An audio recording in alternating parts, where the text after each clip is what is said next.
ইমানের সম্পর্ক আছে। ইমানে মৃত্যু যে আমলগুলোর মাধ্যমে হয়, সে আমলগুলোর মধ্যে থেকে একটা হলো মেসওয়াক। অজুতে শুরুতে আপনি কি করবেন? মেসওয়াক করবেন। মেসওয়াক তো এখন আমাদের আর নাই, হারায় গেছে। নবী করিম সাল্লাল্লাহু আলাইহি সাল্লাম বলেছেন, লাউলা আন আশুক্কা আলা উম্মতি লা আমারতুহুম বিসওয়াক। যদি আমার উম্মতের জন্য মেসওয়াকটাকে আমি কঠিন মনে না করতাম, আমি মেসওয়াক করাটাকে আবশ্যক, ফরজ ওয়াজিব করে দিতাম, অর্ডার জারি করে দিতাম যাতে সবাই মেসওয়াক করে। কারণ মেসওয়াক এটা মুমিনের জন্য, ইমানদারের জন্য অনেক উপকারী একটা জিনিস। এটা শুধুমাত্র দাঁত পরিষ্কার করো না, এটার সাথে অনেক কিছুর সম্পর্ক আছে, ইমানের সম্পর্ক আছে। ইমানে মৃত্যু যে আমলগুলোর মাধ্যমে হয়, সে আমলগুলোর মধ্যে থেকে একটা হলো মেসওয়াক। মেসওয়াক বেশি বেশি করার মাধ্যমে মৃত্যুর সময় ইমান নিয়ে যাওয়ার তৌফিক নসিব হয়। প্রিয় নবী সাল্লাল্লাহু আলাইহি সাল্লামের জীবনের শেষ আমল কোনটা জানেন?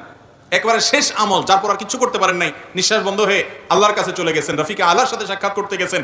সেই শেষ আমলটা ছিল মেসওয়াক।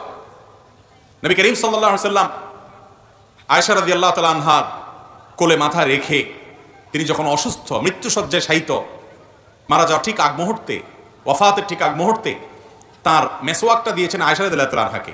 এটাকে চাবায়া যে নরম করবেন, এই শক্তিটা তার শরীরে ছিল না, তারা দুর্বল হয়ে গেছেন। তখন আয়েশা রাদিয়াল্লাহু তাআলা আনহা নিজে চাবায়া সেটাকে নরম করে নবী সাল্লাল্লাহু আলাইহি ওয়াসাল্লামের হাতে তুলে দিয়েছেন। তিনি সে মেসওয়াক করেছেন। এই মেসওয়াক করতে করতেই এরপর দুনিয়া থেকে চলে গেছেন। কত গুরুত্বপূর্ণ আমল হলে নবী সাল্লাল্লাহু আলাইহি ওয়াসাল্লাম জীবনের শেষ আমল এটা হয়। আর ইবলিস এখন আমাদের থেকে এই আমলটাকে এমনভাবে বিদায় করেছে, হাজার হাজার মানুষের মধ্যে দু চারজন মেসওয়াক তারা করে না, ওযু করে নামাজ পড়ে কিন্তু মেসওয়াক করে না। মেসওয়াক শুধু ওযুর সময় না, নামাজের সময় রাসূল আকরাম সাল্লাল্লাহু আলাইহি ওয়াসাল্লাম হাদিস থেকে নামাজের সময় মেসওয়াকের কথা বলা আছে। এই জন্য সৌদি আরবে গেলে, আপনার মক্কা মদিনায় গেলে দেখবেন আরাবিয়ানদেরকে তাদের পকেটে মেসওয়াক থাকে। ম্যাক্সিমাম আরাবিয়ানদেরকেই নামাজে দাঁড়াইছে, তারা বাইর করে একামত দিচ্ছে, তারা দাঁতের উপরে মেসওয়াকটা দিয়ে ঘষে আবার সেটাকে রেখে দিচ্ছে পকেটে। খুব সিম্পল।